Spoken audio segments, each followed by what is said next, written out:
음악 인트로 삶의 마지막은 고향에서 보내고 싶다는 소망. 아마 우리 모두의 마음속 깊은 곳에 자리한 아주 오래된 감정일 겁니다. 낯선 땅에서 평생을 땀 흘려 일하고 아이들을 키우고 그들만의 공동체를 이루며 살아온 교포 어르신들에게 이 소망은 더욱 간절했을지 모릅니다. 마음 한구석에는 늘 언젠가는 그리운 한국 땅으로 돌아가리라는 꿈이 남아 있었습니다. 그 꿈은 매년 여름 고국의 무더위 소식이 들려올 때마다 마음속을 휘저었고 텔레비전 속 한국 뉴스를 볼 때마다 한 번씩 요동쳤습니다.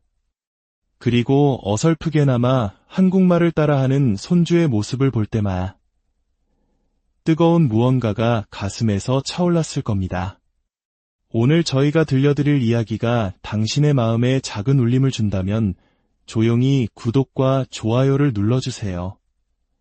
여러분의 작은 관심이 더 많은 이들에게 이야기들을 전하고 서로를 이해하는 다리를 놓는데 큰 힘이 됩니다.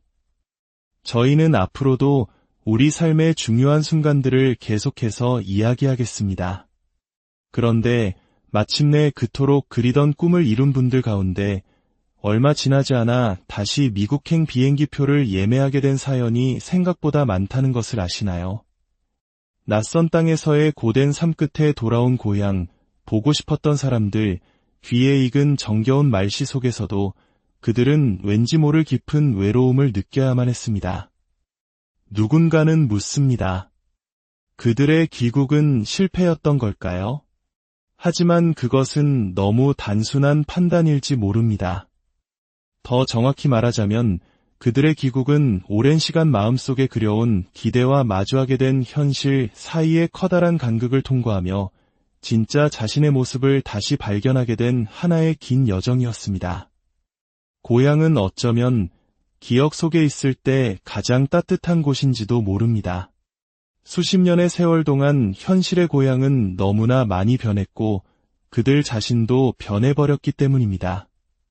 이민자로서의 삶은 이방인이 되어버린 고국에서 또 다른 형태의 문화 충격을 겪게 합니다. 그들은 다시 한번 어딘가에 적응해야 했고 그 적응의 과정은 젊은 시절 미국 땅에 처음 발을 디뎠을 때보다 훨씬 더 복잡하고 감정적으로 힘겨웠습니다.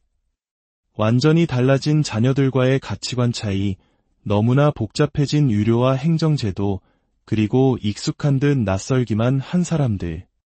이 모든 혼란 속에서 다시 미국을 선택한 그들의 결정은 결코 후퇴가 아니었습니다. 그것은 자신이 평생 살아온 삶의 방식에 대한 존중이자 마지막 안식처를 향한 또 다른 선택이었습니다. 여기 세 분의 이야기가 있습니다. 첫 번째 이야기는 뉴저지에서 28년간 리커 스토어를 운영해온 김종필 씨의 이야기입니다. 김종필 씨는 뉴저지의 한 동네에서 작은 주류 판매점을 운영하며 자수성가한 인물입니다.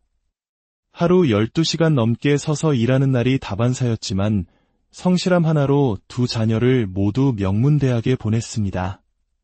그의 삶은 70년대, 80년대 우리 아버지들의 고단했지만 희망 넘쳤던 시대를 떠올리게 합니다. 은퇴 후 그는 아내와 함께 평생의 꿈이었던 한국행을 결심하고 서울 강서구의 한 아파트로 돌아왔습니다. 문만 열면 어디든 갈 수 있는 한국의 편리한 대중교통, 그리웠던 어머니의 손맛 같은 음식들, 정감 있는 사람들의 말씨를 다시 누릴 수 있다는 기대에 부풀었습니다. 하지만 현실은 달랐습니다. 무엇보다 모든 것이 너무나 빨랐습니다. 미국에서는 일과 휴식의 경계가 명확했지만 한국에서는 자꾸만 주변의 빠른 리듬에 휘둘렸습니다. 병원 예약 하나 하는 것조차 키오스크 앞에서 한참을 헤매야 했고 주민센터나 은행의 복잡한 시스템은 따라가기 벅찼습니다. 그는 이렇게 말했습니다. 분명 나는 한국 사람인데 한국에서 외국인이 된 기분이었어요. 이웃과의 관계도 생각과는 달랐습니다. 리커 스토어를 운영할 때처럼 단골 손님들과 가볍게 눈인사를 나누는 소박한 관계를 기대했지만 한국의 아파트 공동체는 그 이상을 요구했습니다.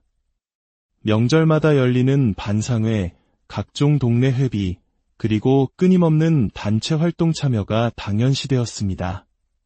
그의 아내는 그런 관계에 금세 지쳐버렸고 두 사람은 점점 집안에 고립된 외톨이가 되어갔습니다.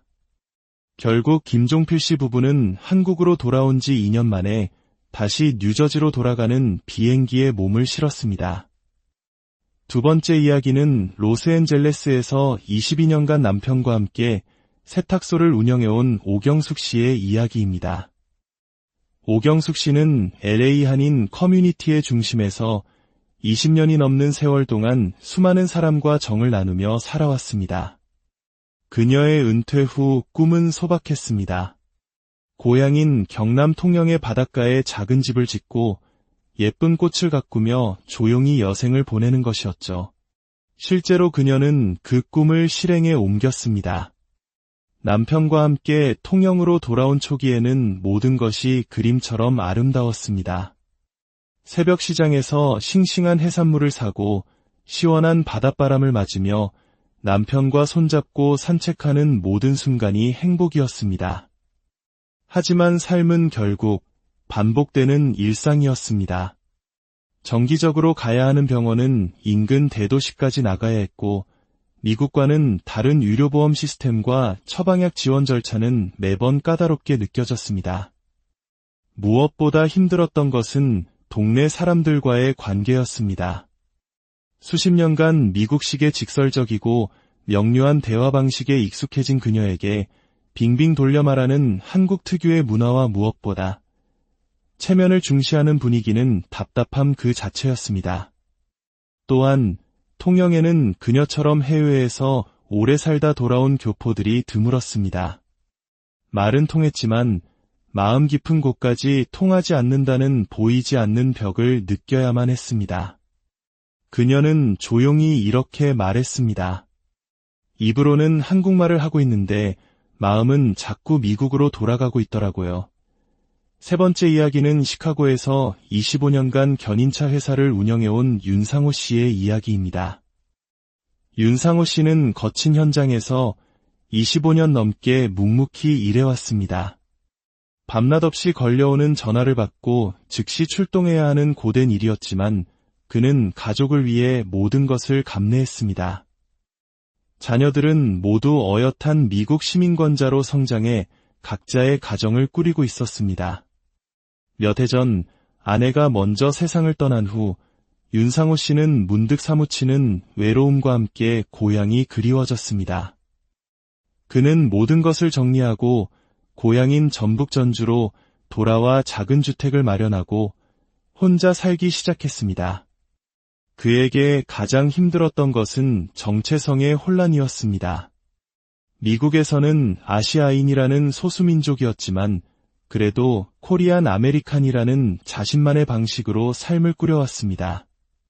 하지만 한국에 돌아오자 그는 한국 사람 같지도 않고 미국 사람도 아닌 그저 어정쩡한 경계인이 되어버렸습니다. 길거리에서 마주치는 젊은이들의 무심한 시선, 병원이나 관공서에서 느껴지는 미묘한 거리감, 모든 것이 그를 낯설게 했습니다. 특히 미국에 있는 자녀들과의 깊어진 거리감은 가장 큰 상처였습니다. 그가 한국으로 돌아간 뒤 아이들은 점점 연락을 줄여갔습니다. 아버지의 외로움이나 불편함을 이해하려 하기보다는 왜 굳이 힘들게 혼자 한국으로 돌아가셨어요? 라는 원망 섞인 말이 먼저 나왔습니다. 자식들에게 한국은 더 이상 아버지가 돌아가야 할 고향이 아니라 그저 불편한 외국일 뿐이었습니다. 그러던 어느 날 윤상호 씨는 손주에게서 온 전화를 받고 한참을 망설이다 이렇게 말했다고 합니다. 그래, 내 자리는 거기가 맞았던 거야. 이 세 사람의 이야기는 단순히 고향을 떠났다가 돌아온 이방인의 사연이 아닙니다. 이것은 우리 모두에게 삶의 자리에 대한 근본적인 질문을 던집니다. 사람은 누구나 자신이 가장 자연스러웠던 시간과 장소로 돌아가려는 본능이 있습니다.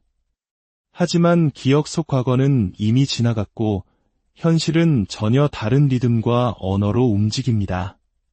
추억이라는 필터는 현실을 아름답게 왜곡시킵니다. 마음속 고향의 풍경은 늘 따뜻하고 평화롭지만 현실의 고향은 냉정하고 빠르게 변해갑니다. 그래서 결국 사람들은 다시 내가 가장 편안하게 숨 쉴 수 있었던 곳으로 돌아갑니다. 그것이 비록 비행기를 타고 한참을 날아가야만 하는 먼 곳이라 할지라도 그곳에서 온전히 나로 존재할 수 있다면 말입니다. 어쩌면 이들이 돌아가는 곳은 미국이라는 나라가 아니라 수십 년간 자신의 손으로 치열하게 쌓아 올린 삶의 방식 그 자체일 겁니다. 그리고 인생의 마지막 순간까지 자신의 방식을 지켜낼 수 있는 공간, 그곳이 바로 그들의 진짜 고향일지도 모릅니다. 그렇다면 이들의 안타까운 경험을 통해 우리는 무엇을 배울 수 있을까요? 만약 은퇴 후 귀국을 고민하고 있다면 어떤 준비가 필요할까요? 첫째, 돌아오기 전 마음의 예방주사를 맞아야 합니다. 한국은 여전히 세상에서 가장 빠르게 변화하는 사회이며 세대 간의 문화와 감정의 결이 매우 다릅니다.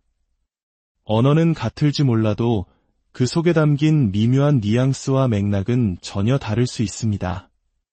귀국 전 전문가와의 상담이나 먼저 귀국한 교포 커뮤니티와의 정보 교류, 혹은 몇 달간의 단기 체류 경험이 현실적인 충격을 줄이는데 큰 도움이 될 수 있습니다. 둘째, 어디로 돌아갈 것인지 신중하게 선택해야 합니다. 단순히 추억 속 고향이 아니라 병원, 대중교통, 복지센터와의 접근성을 현실적으로 고려해야 합니다. 특히 비슷한 경험을 가진 교포나 해외 체류 경험자가 많이 거주하는 지역을 선택하는 것이 정서적 안정에 매우 중요합니다. 외로움을 나눌 수 있는 이웃이 있다는 것만으로도 큰 위로가 되기 때문입니다. 셋째, 새로운 고향을 만든다는 인식이 필요합니다. 고향은 단순히 태어난 곳이 아니라 내 마음이 가장 안전하다고 느끼는 공간입니다. 수십 년간 다른 문화권에서 살아온 이들에게 변화한 한국은 또 다른 이민지일 수 있습니다. 과거의 고향에 나를 맞추려 하기보다 지금의 한국에서 새로운 관계와 나만의 리듬을 만들어가려는 노력이 필요합니다. 특히 최근에는 많은 어르신들이 디지털 소외감으로 큰 어려움을 겪고 있습니다. 키오스크를 통한 주문, 모바일 앱을 통한 병원 예약 등 한국의 디지털 환경에 미리 대비하고 필요하다면 주민센터 등에서 운영하는 디지털 교육 프로그램에 적극적으로 참여하는 용기도 필요합니다.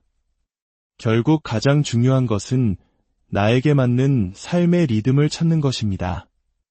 누군가에게는 조용한 바닷가가 최고의 안식처일 것이고 또 다른 누군가에게는 익숙한 한인마트 앞 카페에서 나누는 소소한 대화가 필요할 겁니다. 물리적인 고향을 넘어 내 감정의 안식처를 스스로 찾아가는 과정. 그것이 바로 우리 인생 후반기의 진정한 귀환이 아닐까 생각해 봅니다. 음악 아우스